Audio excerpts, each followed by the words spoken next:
नमस्कार दोस्तों, स्वागत है आपका आज की एक और नई वीडियो में। आज हम देखेंगे छत्तीसगढ़ पीएससी प्रीलिम्स 2018 के सामान्य अध्ययन के पेपर को, और इसके पहले 2019 से लेकर 2022 तक के पेपर को अपलोड कर दिया गया है, जो कि हमारी ये सीरीज चल रही है जिसमें 2014 से लेकर 2022 तक के सभी प्रीवियस पेपर को कवर कराया जाएगा। इसके अलावा एमपीपीएससी, बीपीएससी और यूपीपीएससी के पेपर को भी अपलोड कर दिया है। तो रिवीजन के लिए आप चाहें तो उसको प्लेलिस्ट में जाकर देख सकते हैं और अपना रिवीजन कर सकते हैं। तो चलिए स्टार्ट करते हैं आज के वीडियो को। साथ ही आप चैनल पर पहली बार आए हो तो प्लीज़ चैनल को सब्सक्राइब जरूर कीजिए। इसी तरह वीडियो पाने के लिए बेल आइकन पर क्लिक करके नोटिफिकेशन ऑन करके ज़रूर रखिए। तो चलिए देखते हैं आज के पेपर को। क्वेश्चन नंबर 1 से, किस समिति के द्वारा धारा 88 के अंतर्गत मिलने वाली कर राहत खत्म करने की सिफारिश की गई थी? तो पहले का आंसर होगा केलकर समिति। और जो इम्पोर्टेंट समितियां थीं उन समितियों के वीडियो को भी अपलोड कर दिया गया है, तो आप प्लेलिस्ट में देखेंगे। एमपीपीएससी विविध के नाम से इस सीरीज चल रही है, तो उसमें आप प्रमुख समितियों का टाइटल देखेंगे, तो उसको आप देख सकते हैं। नेक्स्ट देखिए, भारत का आर्थिक सर्वेक्षण संबंधित है? आंसर होगा वित्त मंत्रालय से। नेक्स्ट देखिए, आय का वितरण मापा जाता है? आंसर होगा लॉरेंज वक्र से। और एक होता है गिनी गुणांक, उससे भी इन दोनों आय का वितरण या आय की असमानता को मापा जाता है। तो आप ये मोस्ट इंपॉर्टेंट है और आप इनको अच्छी तरह से याद रखिए। नेक्स्ट देखिए, और जो इस टाइप से आपने देखा होगा, जो इस टाइप से आपका एक कर्व होता है। नेक्स्ट देखिए,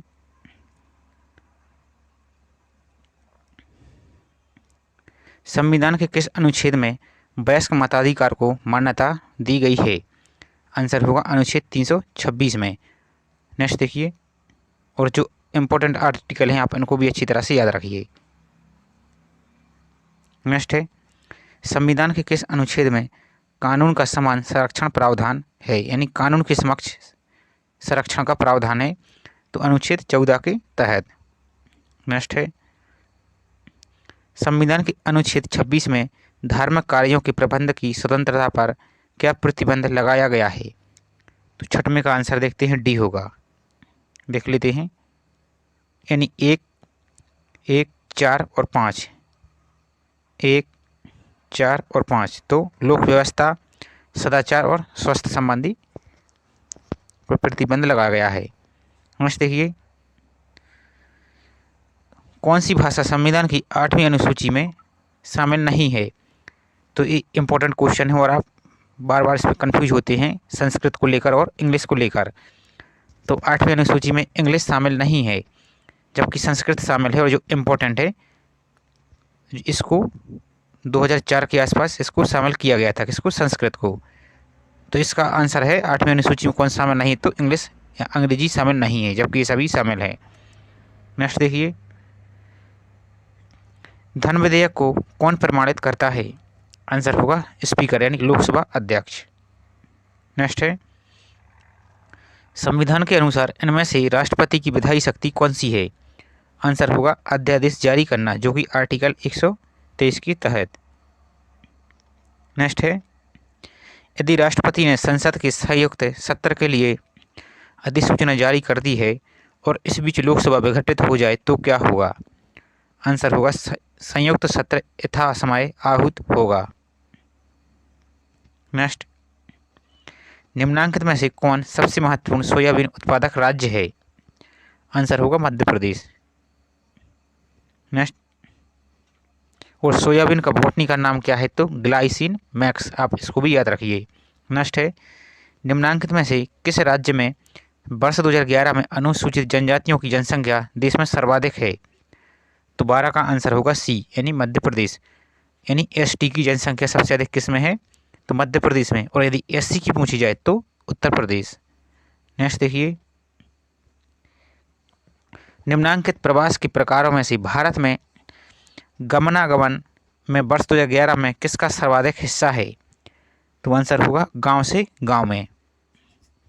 नेक्स्ट देखिए, निम्नलिखित में से कौन सा उद्योग बॉक्साइट को मुख्य कच्चा माल के रूप में उपयोग करता है? आंसर होगा एल्यूमिनियम। नेक्स्ट है, निम्नलिखित में से कौन सा लोहा इस्पात संयंत्र लौह अयस्क और कोयला क्षेत्र पर ना होकर दोनों के लगभग मध्य में स्थित है? आंसर होगा जमशेदपुर। नेक्स्ट, भारत में निम्नलिखित में से कौन सी श्रेणी नवीनतम है? आंसर होगा हिमालय श्रेणी। नेक्स्ट, कच्छ वनस्पति का सुंदरवन निम्नांकित में से किस राज्य में स्थित है? तो आंसर होगा पश्चिम बंगाल। और ये इंपॉर्टेंट है, इसी टाइप की भाषा यानी इसी लैंग्वेज में क्वेश्चन पूछा जाता है, तो आप सुंदरवन और कच्छ वनस्पति देखकर आप गुजरात लगा सकते हैं। इसलिए प्रश्न को आप ध्यान से देखिए क्वेश्चन में क्या पूछा जा रहा है। तो इसका आंसर होगा पश्चिम बंगाल। नेक्स्ट देखिए,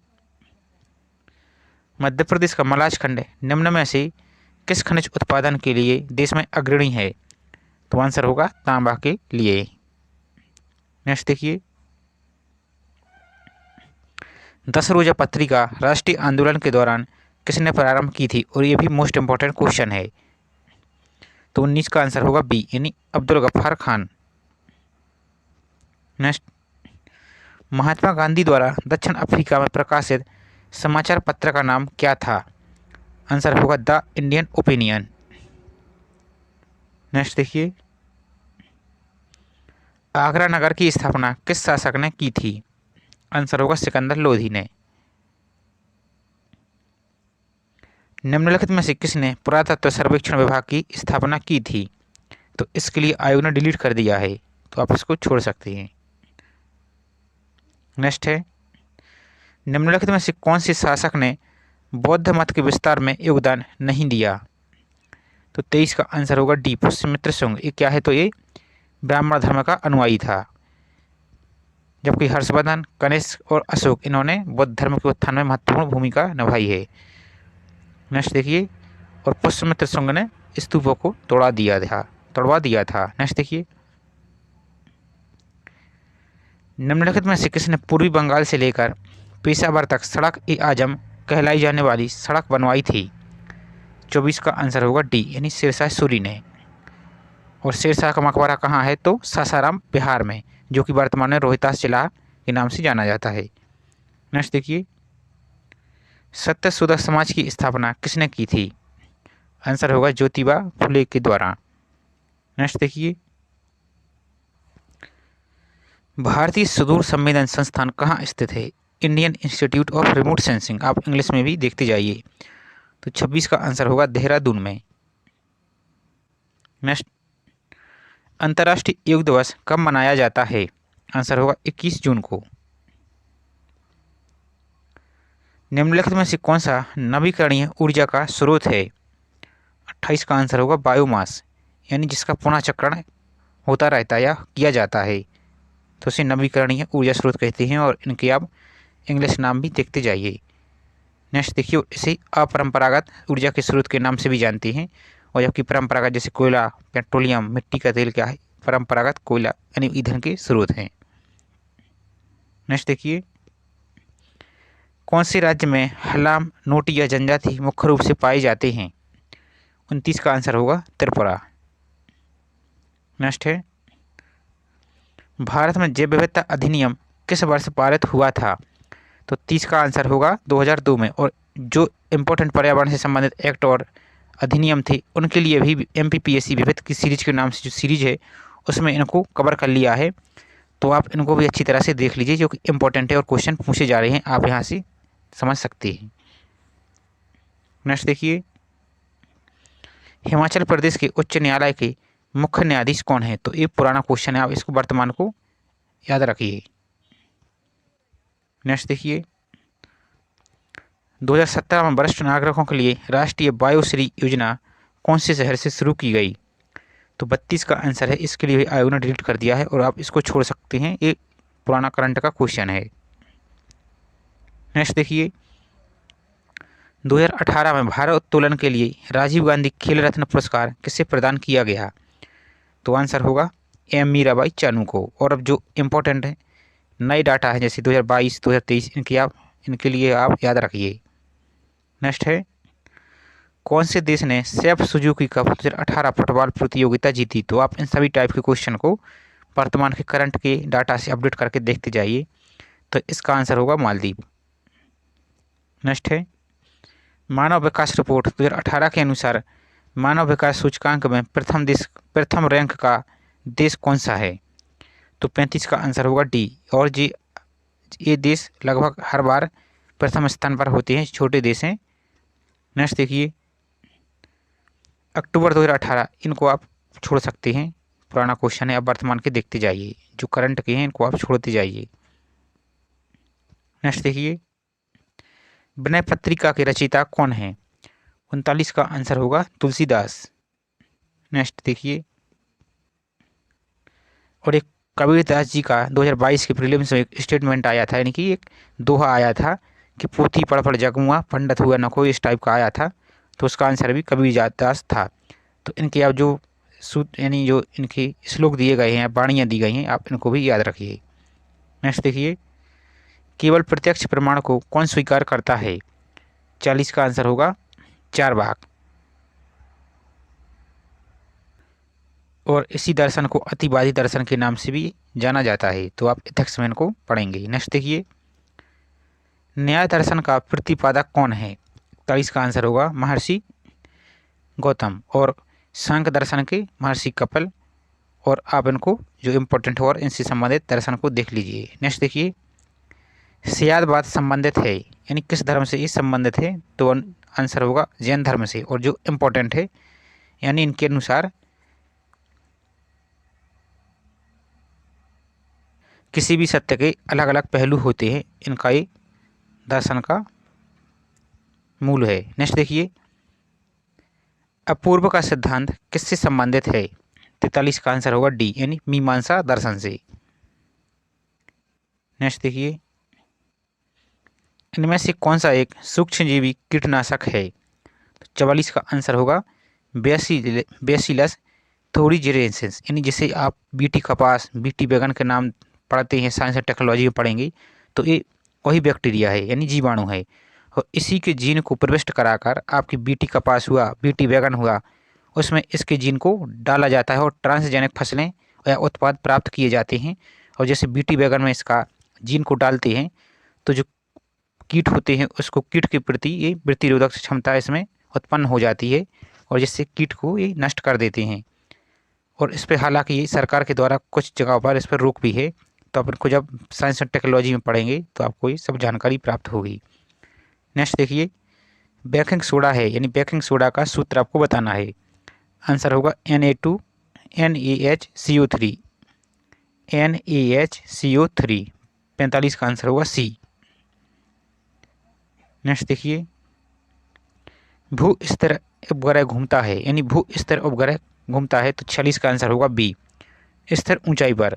और भू स्तर उपग्रह की परिक्रमण काल कितना होता है? तो 24 घंटे। और ये 36,000 किलोमीटर पर घूमते हैं। नेक्स्ट देखिए,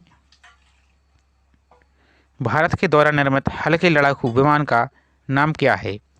तो आंसर होगा तेजस। 47 का आंसर होगा डी, तेजस। नेक्स्ट देखिए, जब प्रकाश की किरण सघन माध्यम से विरल माध्यम में गमन करती है तो क्या होता है?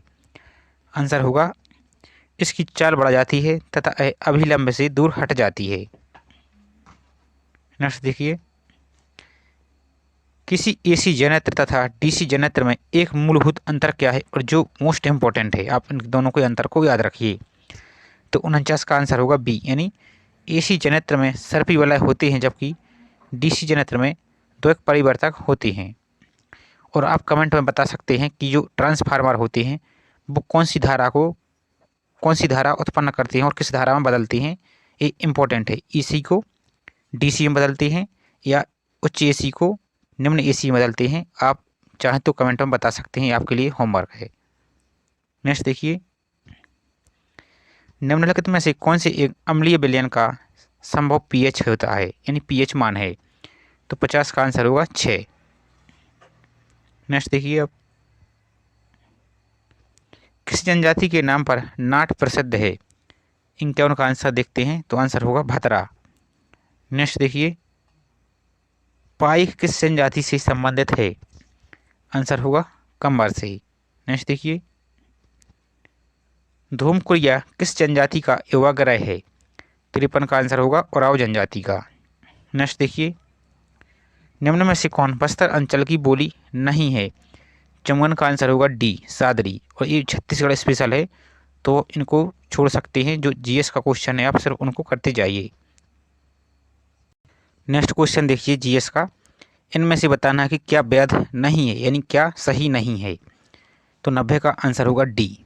देख लेते हैं तो क्या बोला है स्टेटमेंट कि एक महिला सरपंच ग्राम पंचायत और जनपद पंचायत की बैठकों में भाग लेने के लिए अपने पति को नामित कर सकती है। तो ये क्या है, गलत है। और जबकि इसी और यही काम आजकल सबसे ज़्यादा प्रचलन में है, जो कि गलत है।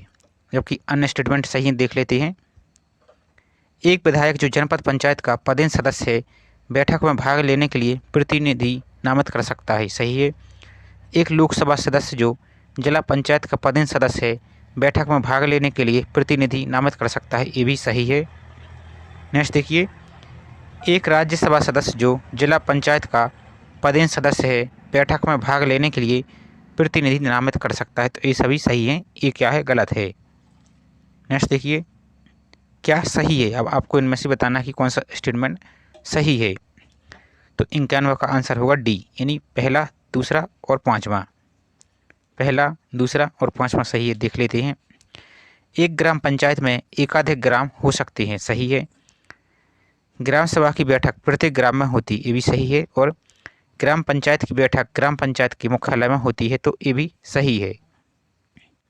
नेक्स्ट देखिए, अब एक ग्राम पंचायत के लिए निर्वाचन 20 जनवरी 2014 को हुआ। इसका पहला सम्मेलन 10 फरवरी 2014 को बुलाया गया। इसके बाद 20 फरवरी 2016 को ग्राम पंचायत विघटित कर दी गई। नई ग्राम पंचायत के लिए चुनाव 15 मई 2016 को हुए और इसका पहला सम्मेलन 25 मई 2016 को बुलाया गया। इसे नवगठित ग्राम पंचायत का कार्यकाल क्या होगा। तो ये थोड़ा ट्रिकी क्वेश्चन है और अच्छा क्वेश्चन है, आप इसको सोच सकते हैं। तो इसका आंसर होगा बी, 10 फरवरी 2019 को। नेक्स्ट देखिए, 2014-15 से 17-18 की अवधि में इस राज्य के कुल राजस्व की स्वयं की कर राजस्व का प्रतिशत किस वर्ष सबसे कम था। तो 93 का आंसर होगा बी, यानी 2015-16। नेक्स्ट देखिए, इनमें से कौन एक विशेष पिछड़ी जनजाति है। आंसर होगा डी, इनमें से कोई नहीं। नेक्स्ट देखिए, और आप जो इम्पोर्टेंट है मध्य प्रदेश की पिछड़ी जनजाति, आप उनको याद रखिए, जैसे बहारिया, सहरिया, ये सभी जनजातियां हैं जो, इनको आप याद रखिए। नेक्स्ट देखिए, हल्बी किस भाषा परिवार से संबंध है। आंसर होगा आर्य भाषा। नेक्स्ट देखिए, ये पुराना क्वेश्चन करंट का, तो आप इसको छोड़ सकते हैं। नेक्स्ट देखिए, छत्तीसगढ़ स्पेशल है लेकिन देख लीजिए, लास्ट क्वेश्चन है। बस्तर दशहरा के आयोजन की कुल अवधि कितने दिन की होती है। तो आंसर होगा 75 दिन। और आप इससे संबंधित जो मध्य प्रदेश के प्रमुख मेले हैं उनको जरूर याद रखिए कि कौन सा मेला कब आयोजित होता है और कौन से महीने में और क्या इसकी विशेषता है। नेक्स्ट देखिए, गंगा दशहरा कब मनाया जाता है। आंसर होगा जेठ में। नेक्स्ट देखिए, बड़े भजन का रामनवमी मेला किस माह में लगता है। आंसर होगा पूस माह में। इम्पोर्टेंट है, आप इसको आप मध्य प्रदेश के मेलों से रिलेट करके देखते जाइए। नेक्स्ट देखिए, जाजल देव महोत्सव किस स्थान पर आयोजित होता है। तो 100 का आंसर होगा जांजगीर में। तो ये जो इम्पोर्टेंट क्वेश्चन थे कंप्लीट कर लिए गए। अब इसकी ऑफिशियल आंसर की भी दिखा दी जा रही है, तो आप इसको यहाँ से देख सकते हैं। तो ये रही आपकी ऑफिशियल आंसर की, जो कि आपकी 2018 की परीक्षा है और जो 2019 में आयोजित हुई है। इसका पेपर का सेट नंबर डी था और उसी अनुसार आपको ये क्वेश्चन कराए गए हैं, तो आप सेट डी को देख सकते हैं।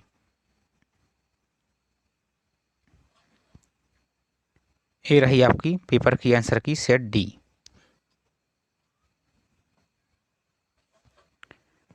तो चलिए मिलते हैं इसी तरह इसके दूसरे वीडियो में। वीडियो आपको पसंद आए हो तो प्लीज़ वीडियो को लाइक कीजिए और चैनल पर आप पहली बार आए हो तो प्लीज़ चैनल को सब्सक्राइब जरूर कीजिए और अपने दोस्तों को भी शेयर जरूर करते जाइए ताकि उनकी भी हेल्प हो सके। मिलते हैं नेक्स्ट वीडियो में। जय हिंद।